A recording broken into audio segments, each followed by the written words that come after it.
The August sun poured scorching heat onto the amusement park, illuminating every corner with its golden light. The children's laughter mixed with the cries of visitors on the rides, creating an atmosphere of happiness and lightness. The joyous music of the carousel floated in the air, adding a magical touch to this place of entertainment. But that day, a shadow would disrupt this harmony. Lena, a 38-year-old woman, walked slowly through the park's wide, cobblestone paths. 8 months pregnant, she suffered serious complications that forced her to use a wheelchair. Every move was a challenge, but she refused to let it overwhelm her. She was used to curious looks, silent judgments from others, and small daily humiliations. Yet, on this particular day, she was fighting for a cause greater than pain, the happiness of her son, Kofi. This little 7-year-old boy, with eyes shining with excitement, asked for nothing other than to live his day to the fullest, far from adult concerns. "Mom, can we go to the Ferris wheel?" Kofi asked, gently tugging on the sleeve of his dress, his look completely amazed. His eyes were filled with dreams of adventure, and Lena couldn't help but smile at the purity of his joy. For him, this amusement park represented a magical world, and she wanted him to enjoy it as much as possible. "Of course, darling. But first, we have to go through the disabled entrance to collect our special pass," Lena replied, trying to hide the fatigue in her voice. His smile was comforting, but a slight tension marked his features. The journey thus far had not been easy, and she knew that more obstacles awaited her. But she was determined not to let anything disrupt this precious moment with Kofi. As they approached the reserved entrance, a tall and imposing security guard intercepted them. His well-tailored uniform seemed designed to intimidate, and his rigid posture left no room for hesitation. His closed face and his piercing gaze did not escape Lena, who felt a slight apprehension invade her mind. He crossed his arms, looking down at her, as if he had already decided what place he wanted to give her in this place. The look he gave Kofi wasn't much friendlier, and Lena felt a shiver of discomfort run down her spine. "What do you want here?" he asked in a dry voice, without even trying to be cordial. The intonation of his voice suggested that he was not expecting any response and that he already considered himself above her. Lena, without being intimidated, calmly replied, "We are coming to get the appropriate access. I have my medical documents if you want to check them." She spoke in a measured voice, without accusing, but with a firmness that left no room for uncertainty. She knew that such situations could quickly escalate if she let herself get carried away by emotion. The agent barely glanced at the papers before frowning, a look of distrust crossing his face. He looked at them again, scanning Lena from head to toe, as if searching for some flaw in her appearance or intentions. "Documents? A lot of people try to take advantage of these benefits. Do you really need them?" he replied in a disdainful tone, his eyes not leaving Lena's belly, as if her pregnancy could be a simple facade. The words were like a stab to Lena. Her heart sank in her chest, a dull pain, but she kept her composure. She took a deep breath before responding in a firm voice, although she felt a rage boiling inside her, ready to burst. "Yes, I'm sure. I'm pregnant and I can't walk," she said, each word weighing heavily, but carried by a determination that betrayed her desire not to give in to injustice.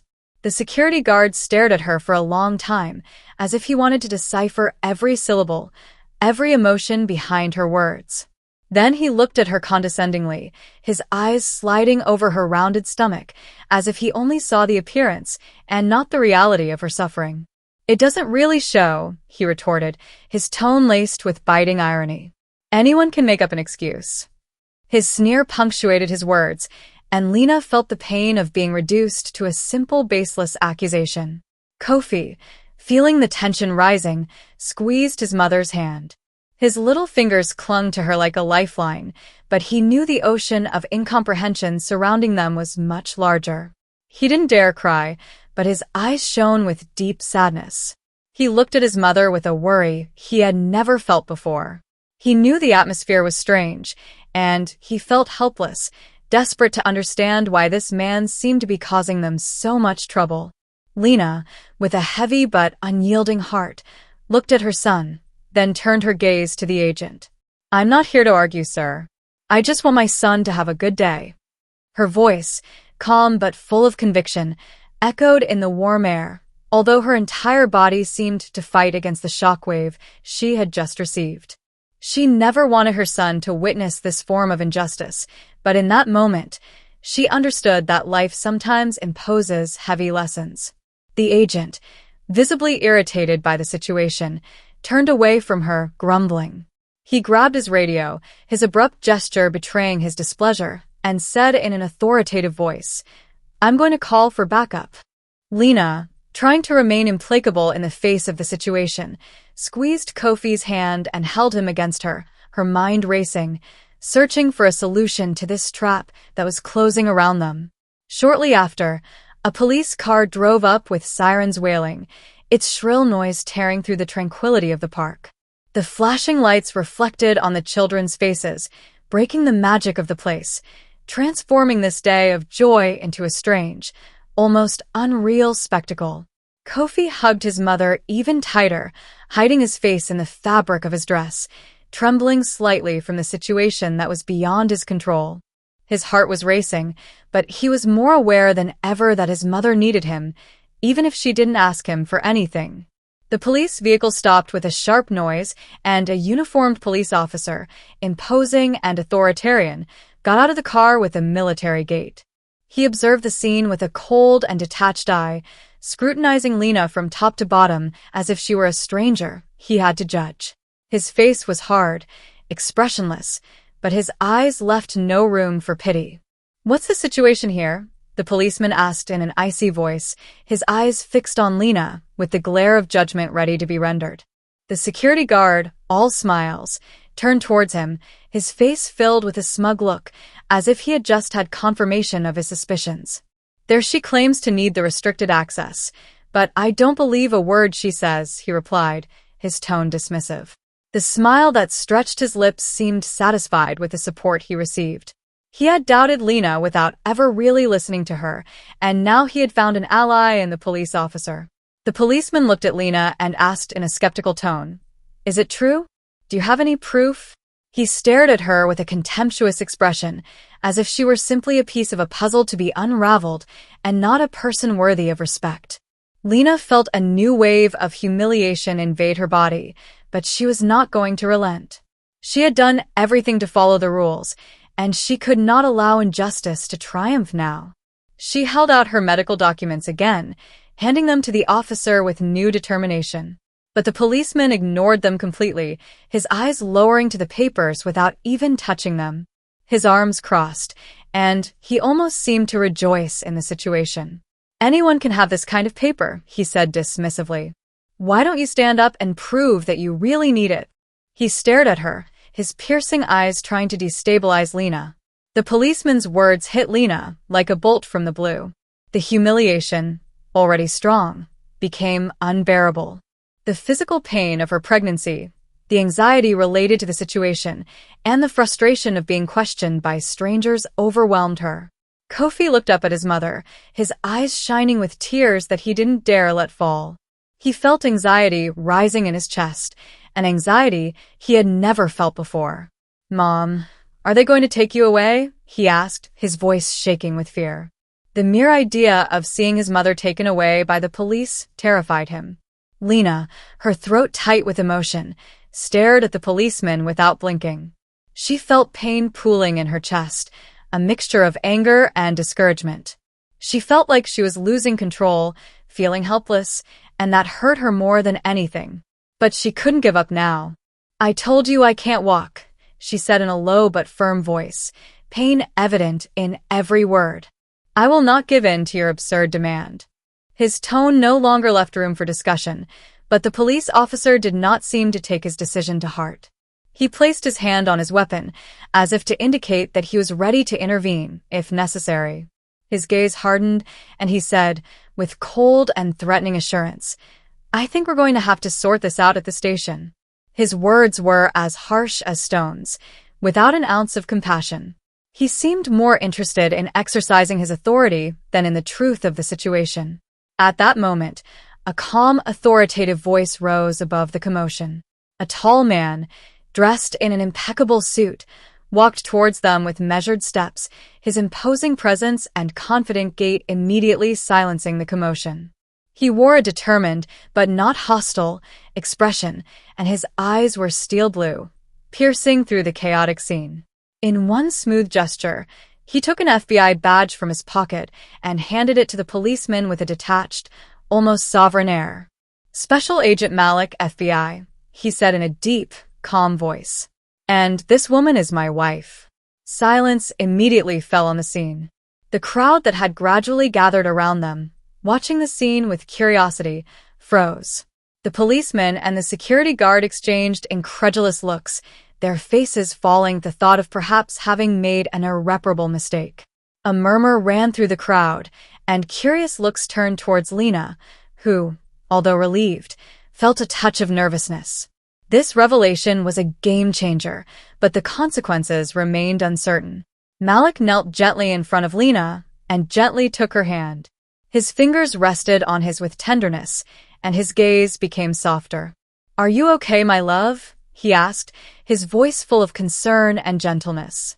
Lena, overwhelmed by a whirlwind of emotions, nodded gently, her eyes shining with tears.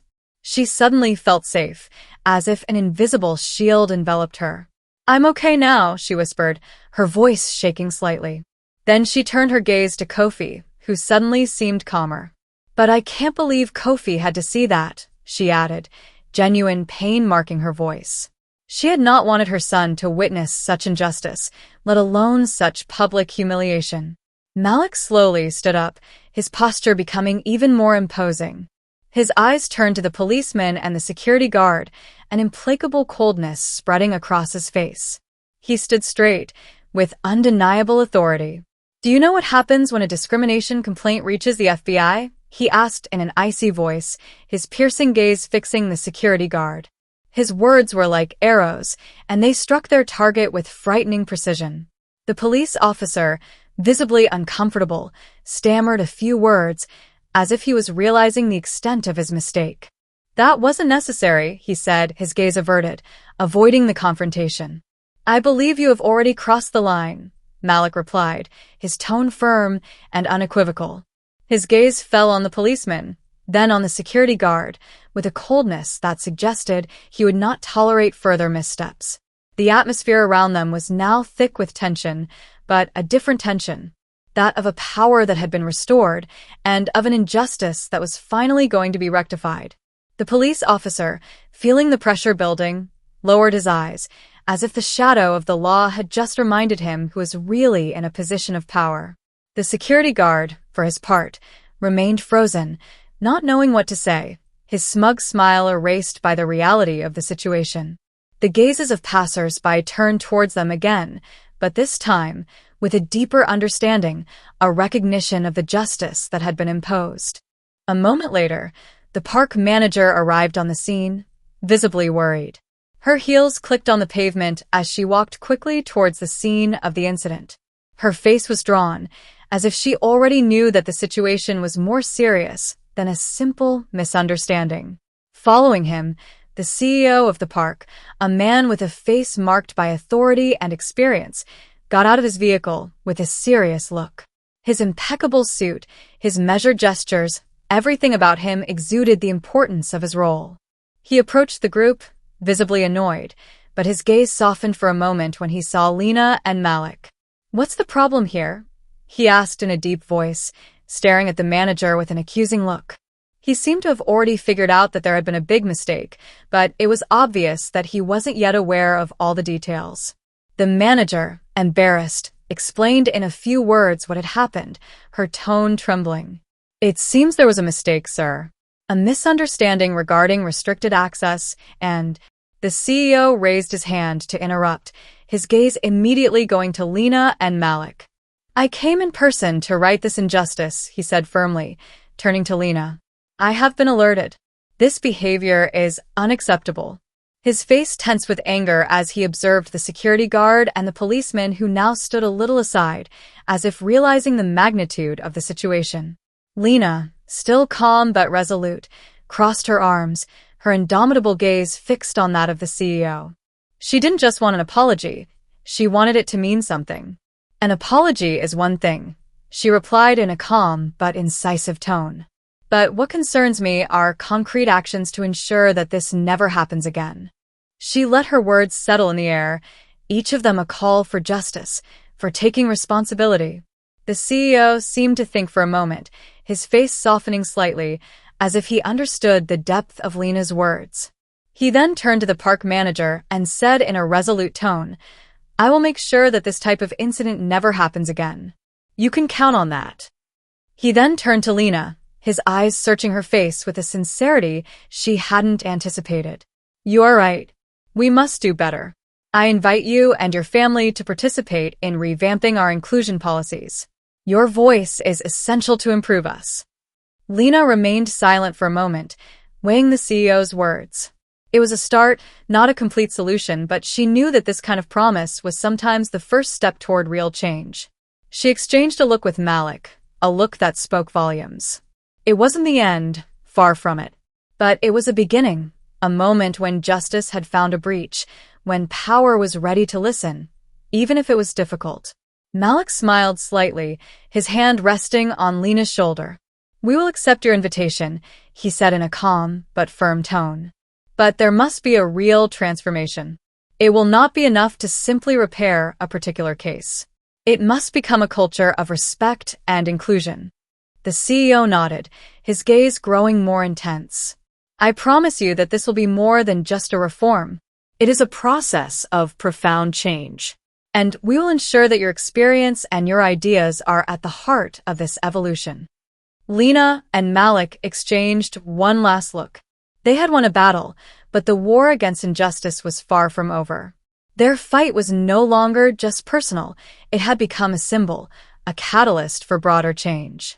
Turning back to Kofi, who had been watching the whole scene with eyes full of curiosity and fear, Lena reached down and gently stroked his hair. "You see, my love," she said with a reassuring smile, "just because some things are difficult doesn't mean they can't be changed. It's only the beginning of a better future." Kofi smiled at him, his eyes still a little bright from this experience that would probably mark him forever. But he knew now that his mother was a warrior, that she had the strength to make change, even when everything seemed against her. As the trio moved away from the center of attention, the CEO and park manager began chatting heatedly, clearly engaged in serious consideration of improvements to be made. The policeman and the security guard, for their part, seemed to be trying to justify themselves, but no one was really listening to them. Lena knew that this day would remain engraved in their memories. It wouldn't just be a story of discrimination and personal redemption. It was a pivotal moment, a lesson in what justice could be when firmly asserted, even in moments of tension and doubt. It was just the beginning of a profound change, not only for their family but for everyone who was treated unfairly.